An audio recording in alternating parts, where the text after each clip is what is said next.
I'm on Air Canada and I search for an Air Canada flight from Toronto to Frankfurt. It's 423,500 points for business class. What the f?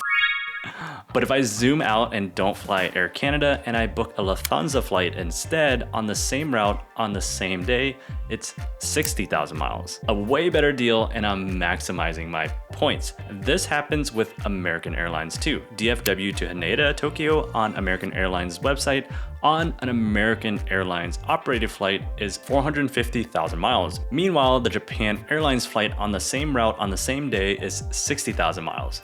What's going on here and why are the flights priced this way? My name is Max and I hope people like you maximize their airline miles, hotel points, and credit card points. I'm trying to hit 28,000 subscribers, so if you want to help me out, hit the like and subscribe button down below and let's get started.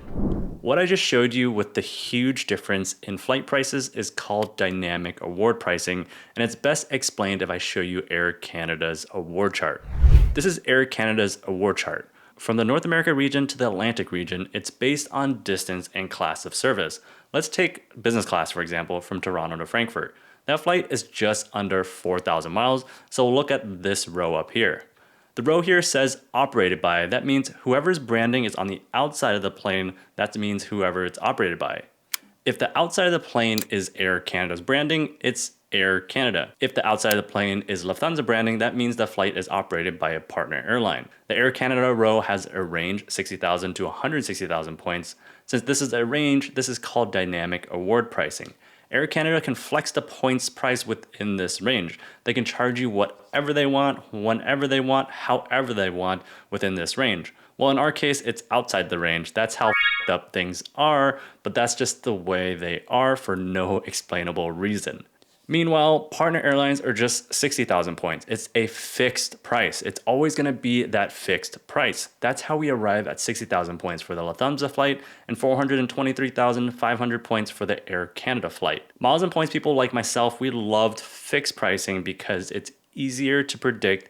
We identify the deals that are fixed price. We seek out that award availability, and we know we're maximizing our points when we find that award availability. And when it comes to dynamic award pricing, we never know what the award pricing is going to be until we run a search. And oftentimes the pricing is pretty outrageous. Let's take a look at another example, American Airlines.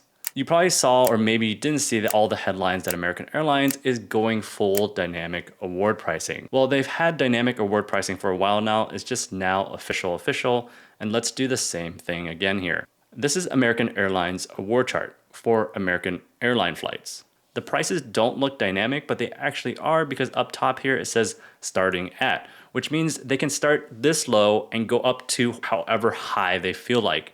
From North America to Asia in business class, it starts at 95,000 American airline miles.